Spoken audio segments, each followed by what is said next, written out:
Hey guys, it's me. I know it's been a while since I last posted, but I've had no motivation to film anything.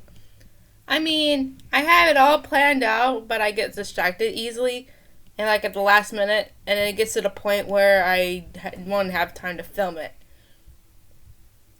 Well, this video pretty much explains itself, especially if you read the title. It's like, well, I've seen these videos where people read fanfiction out loud on their channel. I was like, I've always wanted to do that. However, I would have to find like a certain type of fanfiction to read. Like any of them that's rated from rated K to rated T. And it means I can't do any rated M stories. I personally wouldn't do it anyways, but there's some people who do. And the fanfiction I actually chose is called Curiosity Killed the Cat, but Satisfaction Brought It Back by Wolf of Imagination 18. I chose this mostly due to it being only one chapter, and I will link it below, so if you want to read it for yourself. And the synopsis goes like this. Fred Weasley has liked Hermione since he was 16, but with his doubts plaguing him, Fred assumes that she won't be interested. Hermione Granger had liked Fred since she was also 16. Still coming to terms with the past year, she knows he will never like her.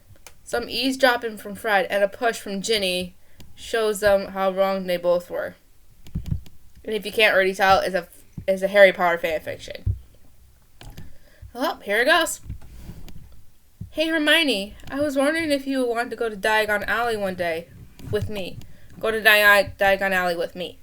We could maybe have dinner, or only if you want to. With everything that has happened the last month, I know you might not fancy it, or you might not want to go with me at all, and that's fine. I just wanted to ask you because I like you, and I like being with you, and ugh! Fred Weasley yanked hard on his hair. His reflection copied his action. He had survived years of his mother's rants and lectures. He fought against Umbridge's regime at Hogwarts. He'd gone into a war and battled Death Eaters. Yet here he was, in his old room, finding it somehow impossible to ask Hermione out on a date. Fred took a deep breath and smoothed the back of his hair. Hermione, I was wondering if you want to go out with me at some point. On a date. Only if you want to. If you don't, then that's totally fine. He forced himself to stop before the rambling began. As long as he didn't ramble, then he'd be fine. Or at least, the very least, he should be fine. You know, I thought you actually had to be talking to the girl if you wanted to ask her out. Fred didn't turn around at his brother's voice. Instead, he watched through the mirror as George sauntered up to him and slung an arm around his shoulder. Although he was starting to get more used to it, Fred found himself trying to ignore the left side of George's head, or rather the space on his left side where his ears should have been. George shot a lopsided grin at him. So then, talking to yourself, are you, Freddy? Seems living with Mom again has driving you insane. Fred couldn't help but smile back. Give it another month and then we could leave. After everything that's happened, can you blame her for wanting the family all together? Yeah, but Bill got to go home, George said. Not that I would want to actually hear him and Flora doing that each night. But I still don't see why we have to stay. Fred turned and forced himself to look at where his twin's left ear should be. His left eyes trailed behind his brother and toward his bed, where his cane lay. His jaw tightened. He understood why his mom wanted them near. Yes, the war has taken its toll on them, but his mom had nearly lost most of her family. None of them had come through it unscathed. Not really. Fred shook his head to try and pull himself from his thoughts. George gave him a gentle pat on the back. Forge, if you want to ask her out, you need to actually go and talk to her in person. Fred nodded. I know. Just working up the courage to ask her. Also, to cope with her refusal when it comes. George raised an eyebrow. Refusal? Mate, what are you talking about? She'll say yes. Will she? Fred eased past his brother and limped towards the bed. His right leg dragged behind the rest of him. Pain shooting through it from the effort of being unsupported for so long. Fred half sat, half fell on his bed. George, this is Hermione we are talking about. George nodded. Yes, I know. I went to school with her as well. He sat down on the bed and gently rubbed Fred's back. Fred, just because she's ridiculously bright doesn't mean she'll say no. Neither of us are exactly stupid. It's not just that, Fred groaned. Look, Hermione is bright. Okay. She's literally called the brightest witch of our age. She's going back to Hogwarts, fly through her exams, and end up in some high-up job in the ministry. Heck, she'll probably become minister one day. Your point? Well, if that wasn't enough, she's amazingly talented at pretty much everything she does.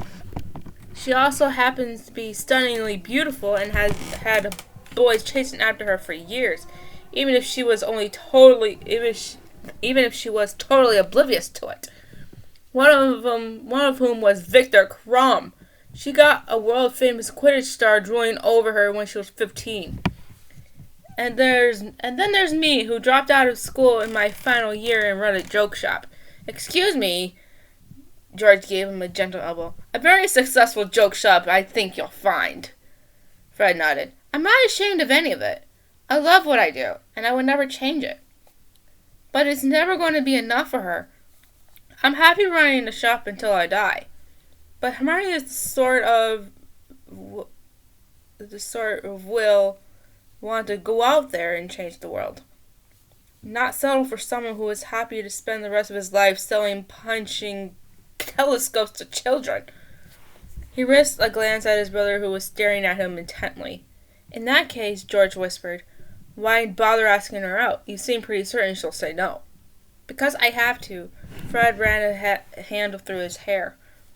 Gred, I've liked her since Yule, okay? Ever since Ron made her cry and spent most of the night trying to undo the damage our idiot brother had caused. I nearly died 2 months ago, and I refuse to go any longer without telling her. Look, George leaned forward. I know you won't listen to me, but for what it's worth, I know for a fact she won't turn you down. What you need to do is see her. Ask her then. His eyes sparkled. When she says yes, come and find me so I can say I told you so. Fred shook his head, but even he knew a smile was appearing on his face. Something hit him hard in the back, and he watched George get to his feet. And by that, I mean you go and see her right now. Fred took his cane in his right hand and used both it and his other hand to push himself to his feet. He sighed. Forgot to add cripple to my list. George rolled his eyes. Yeah, well, both me and Hermione would rather a cripple than a corpse. Fred opened his mouth and when he caught George's face. The smile was there, but he didn't reach his twin's eyes. George blinked rapidly and Fred limped toward his brother. I'm sorry, he pulled him into one armed hug, aware of how tightly George held him. I'm sorry, I didn't mean to sound so self-pitying. Other people lost far more than we did. I know, mate. George leaned back, and this time Fred saw a genuine smile on his brother's face. Look, if Angelina can love a guy with one ear, then Hermione can love you with your slightly dodgy leg. Fred raised an eyebrow. What about when Angelina realizes you deliberately turn your head when she's talking to you so you say you didn't hear her? George shrugged. Kinda hoping she doesn't. If she does, well, I hope I'm fondly remembered. That was funny. Well, if we could avoid her finding out, then I'd appreciate it.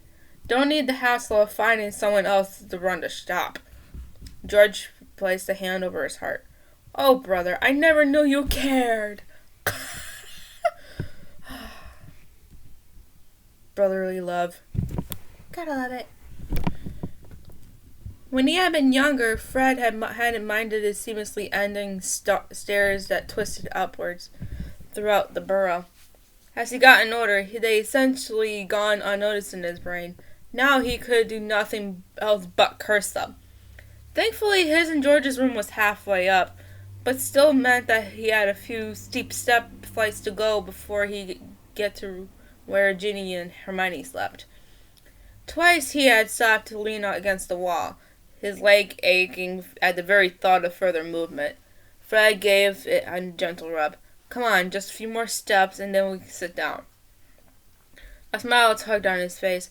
Here he was, 20 years old and talking to his leg. But it was something he'd found himself doing more and more. Usually it was out of frustration when it refused to move as fast as the other one. But every so often Fred would try and say something encouraging in the aim of getting it to go. He knew he was never going to walk properly again, but he was at least hoping he'd get close. If only to put a smile on his mom's face, or his dad's, and George and Ron and Ginny and Harry, and Hermione. Fred shook his head. She hadn't said anything to him, but she hadn't needed to. He could tell she blamed herself for his injuries, blames herself for not throwing up a shield charm earlier, but for being lucky enough to avoid most of the wall falling on them. He knew one of the reasons she had been avoiding him was from guilt. Not that she had anything to feel guilty over. His leg was the result of his own actions, not hers.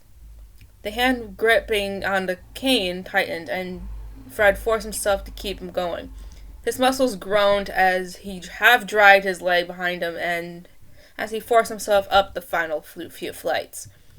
Merlin's beard, she had better still be in the bloody room, he mumbles as, with a muffled groan, he hauled himself onto the floor where both Ginny and Ron's room were. Fred still couldn't believe his mom was fine with Harry and Ginny sleeping almost literally next door. They all knew neither of them stayed in their separate rooms.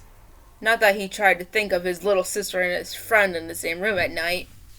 He was still trying to ignore the first time he caught them sneaking out Charlie's old room one morning. But it seemed to be an unspoken thing that everyone except his mom was aware of. One hand against the wall, Fred inched along the corridor. More to ease his leg than to try and be quiet. He knew Ron and Harry were downstairs anyway. Harry had made the naive error of mentioning yet another fact about Muggle society in front of his dad. So now both of them were trapped up downstairs as his dad pressed Harry for more information about something called a jet set lifestyle. Although, knowing his dad, they would probably move farther beyond Harry's initial comment by now. As he neared Ginny's room, Fred was relieved to hear two female voices trailing from behind the door.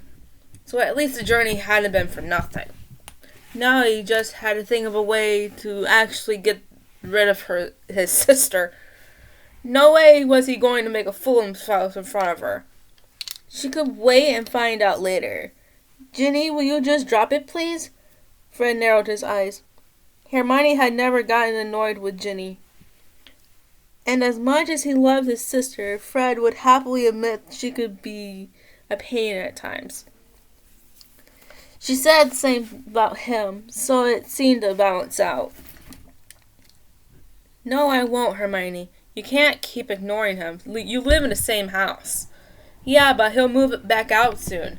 Once your mom has calmed down and gotten used to the fact that we're all alive. Look. Fred didn't have to see to know Ginny had her hands on her hips. He recognized his mom's favorite tone in his sister's voice. I get it. You think it's your fault his leg is bad, but it's not. He's alive, isn't he? Who cares about his leg? Fred was about to say I do when he remembered he was still standing outside. It was also at this point he realized he was standing there and making no effort to not listen in on Hermione and his sister's conversation. A conversation that very clearly seemed to be about him. Hermione, Ginny's voice took on a softer tone. I promise you, no one blames you for anything. Especially not Fred. Yeah, but this isn't someone like Dean or Neville getting hurt. This is Fred. It's different. Why? Because you liked him for the last 2 years and now you think you're ruining your chances? Fred had to grab his cane to stop it from falling. There was something wrong with his ears. There had to be. Because he just heard Ginny say that Hermione liked him. And the following silence wasn't exactly the sound of her denying it. Hermione? Still silence. Fred wanted to move closer to the door, but he knew one wrong move and floorboard would give him away, so he forced himself to stay still, aware of the pain in his leg starting to build. Kinda needed that. It's not that. He was never going to like me before this anyway, so it doesn't matter. Imagine if you were the reason Harry got injured. How would you feel? Regardless of his feelings for you, I know you'd feel awful. Fred shook his head. How could Hermione, the brightest witch of her age, Granger, have not realized just how much he did like her? He'd have been subtle, yes, but not to the point where it was unnoticeable.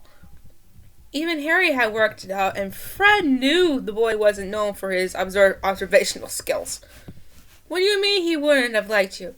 Fred can be an idiot at times, but he's not that much of an idiot. I'm so different from him. I'm the nerdy bookworm who prefers to follow the rules and do well in class. He's fun. He's popular, and everyone loves spending time with him because of how funny he can be.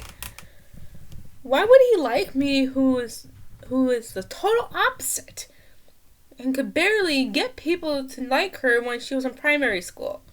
Yeah, but Fred does like you. He always talks about you, and you guys always seem to get on when you're together. As friends, maybe. But I'm never going to be his type. Never the sort of girl he'll be nervous about asking me on a date. Hermione, where is this coming from?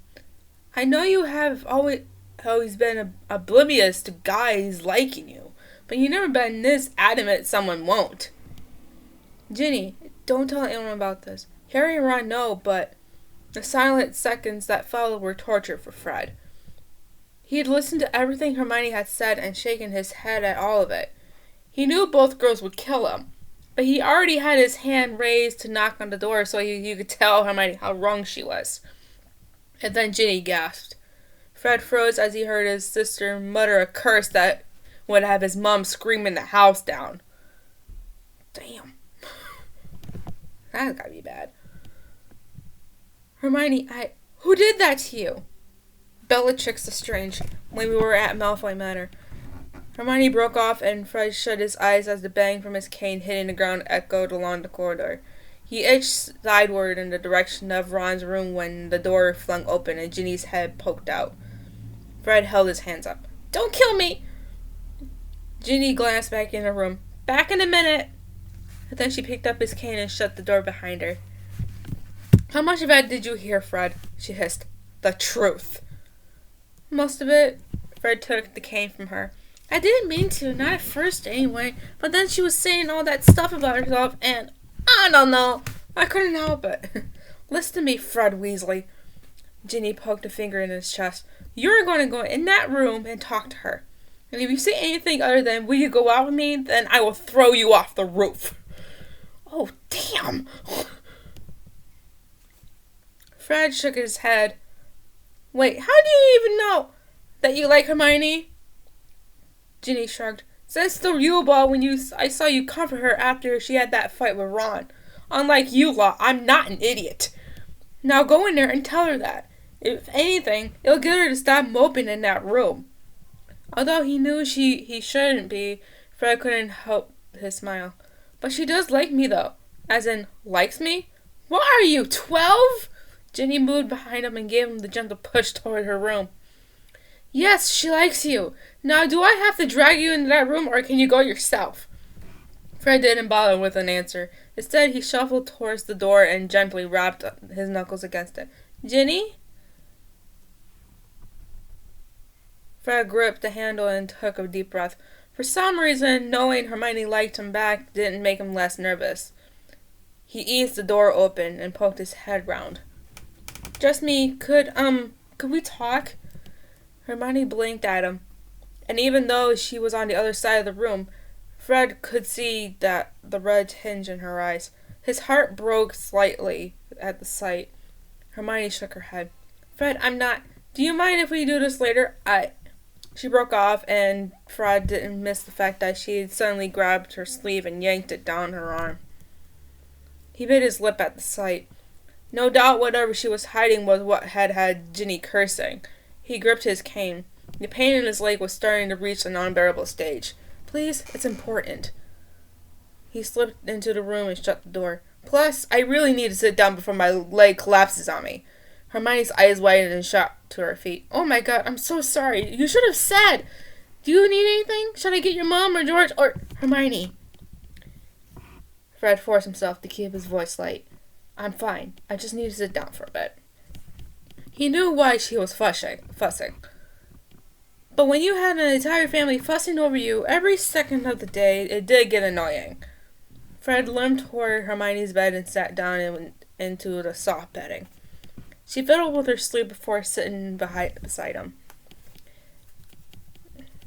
Fred noted how she made a point of not sitting too close. He laid his cane on the other side of them. I just wanted to say, He took a deep breath. Okay, please don't kill me when I say this, but I overheard what you were saying to Ginny just now. Hermione's face flushed scarlet and her eyes narrowed. Fred couldn't work out if she was embarrassed or angry. When she gave him a shove, he mentally settled on both. That was a private conversation, Fred. Why the hell were you listening? I suppose you thought it'd be a thing to laugh at. Let's overhear the nerdy bookworm talk about her feelings so we could tease her later. Hey, Fred snapped. I never do that. Me and George may enjoy a joke, but we never go after people's personal feelings. That's cruel, and you know we aren't like that. Besides, he added softly, it wasn't intended, not at first. I had come to ask you something, and then I heard you saying all that stuff about yourself, and I couldn't help it. I am sorry.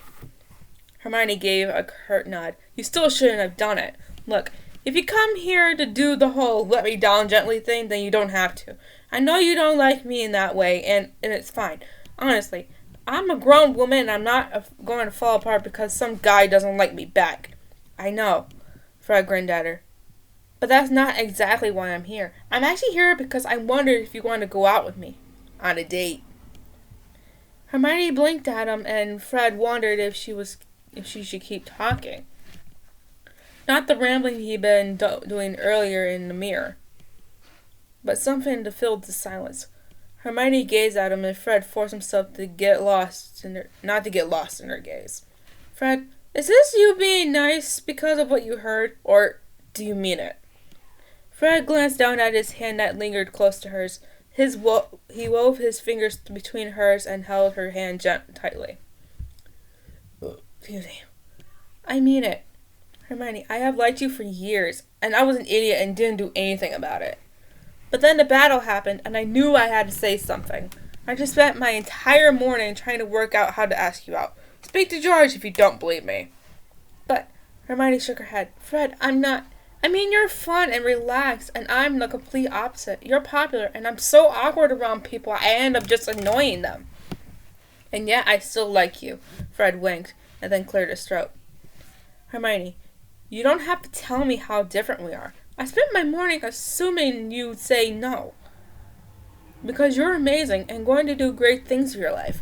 You could do better than a cripple who runs a joke shop. But then I heard you say you liked me, and I'm not joking when I say this. But that was the best moment of my life.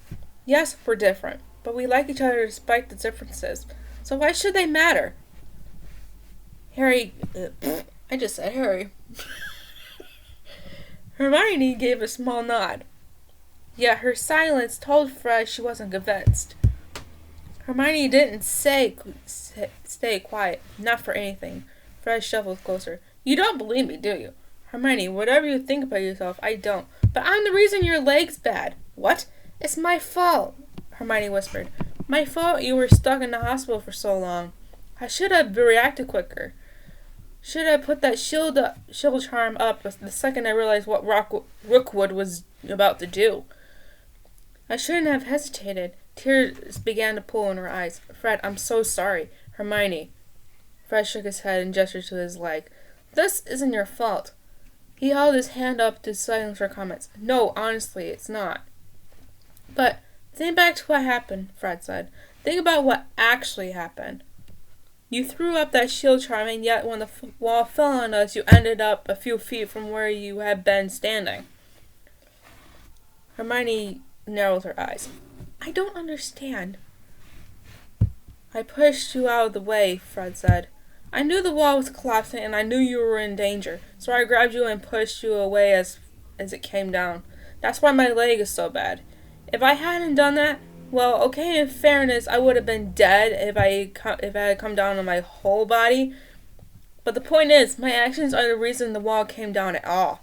I pushed you aside whilst you were casting the charm. I must have broken you off halfway through or something. I wasn't even aware you were casting one. I just knew the wall was coming down and I just needed you to be okay. Hermione was nodding slowly at him. A vague understanding was appearing in her eyes. I remember something shoving me. But when I came to, I just saw you lying there and pushed everything from my mind. At first I didn't even realize you were still alive. When I heard you breathing, I only cared about getting you out. She wiped her eyes. I guess I should be saying thank you for saving my life. Fred shook his head. Hermione, there's nothing I wouldn't do for you. I spent the past year being terrified over what might be happening to you and the fact that I was powerless to help you. In that moment, I thought about was that I had to do something to ensure you'd be safe. And I'd be happy to do it again. Don't tell your mother. A glimmer of a smile appeared on Hermione's mouth. She'll lock us up in separate rooms until we die. Fred tightened his grip on her hand. So then, Granger, fancy experiencing what it's like to date one of the Weasley twins?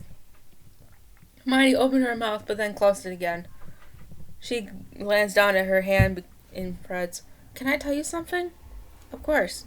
Fred didn't know if it was his imagination, but Hermione's voice had taken a darker tone, as though she was about to relive something utterly terrible. Fred, you do like me, right? Of course. And nothing would change that? Assuming you don't tell Mom every time we are planning a new prank. Fred smiled. He glanced at Hermione's face, and his expression sobered instantly. Hermione, I swear, nothing would change how I feel about you. Okay. She eased her hand from his and gripped her sleeve, the one she had hurriedly yanked down earlier. She eased it up a few inches before stopping. Fred placed a hand on hers. Whatever you want to tell me, only do it if you're ready. I don't want to upset you. She shook her head and pulled her sleeve up. Fred's eyes widened as he took in the sight. Even though he was staring at the word on her arm, part of his brain was sure he was imagining it. How could someone have been so full of hate that they had carved that word into her skin? He took her arm in one hand and ran his fingers over the scar. Hermione, he paused as he found himself filled with a rage that he had never experienced before. Fred took a few breaths before continuing. Is this what you showed Ginny? Is this what Bellatrix did to you? When we were at Malfoy Manor, she tortured me with a Cretaceous curse. Fred never wanted to throw something at a wall so badly. He hid his clenched fist in the blankets as Hermione carried on. She gestured to her scar. This was after I'd refused to tell her anything. I was only half conscious when she did it. Harry and Ron know, of course, and Bill and Fleur, and now you and Ginny, but no one else. I can't. It changes how people see me when they know. Harry and Ron don't realize they're doing it, but they look at me differently, with pity and sadness, as though it is all they can associate with me. Fred gently stroked the letters before leaning down and pressing a soft kiss to them. Hermione, he turned to look at her. You really are incredible. To have been through that and still come out of it the way you are, the way you have, is bloody amazing. He leaned forward and brushed the tears away. I'll be honest. I will think of it when I see you. But I'll think of it as proof of just how great you are. How even the darkest curse of all time can't break you. I still dream about it. She eased her sleeve down. I still have nightmares when I'm there, and it happens all over and over again. Once I dreamed that you were there and that Bellatrix turned on you. They were so vivid that I usually end up screaming in my sleep. I put a silencing charm on the room so no one else would hear. I wish I had been there, Fred said darkly.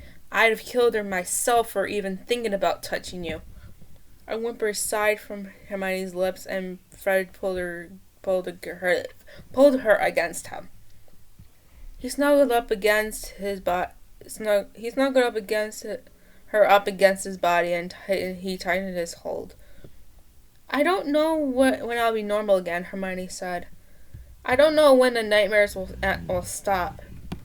I don't know when a door will bang or someone will enter a room and I won't assume it's a Death Eater. I don't know when I'll be able to accept that I'm safe and that people aren't hunting me. Fred pressed a kiss against her forehead. We'll find out together. Because if you think I'll give up on you, then you are wrong. If you have a nightmare, then come find me. If you ever feel scared or feel like you are slipping back into the memories of that year, then I'll be there for you, no matter how long it takes. Promise? Fred tilted her face upwards and smiled. I promise. Fred heard the door open, but he didn't so much as raise his head. Him and Hermione had fallen asleep on her bed, and he woke up a few minutes ago to see her curled up against him. Fred pushed several curls from her face. He had a horrible feeling this was the first time in a while she'd ever truly looked at peace.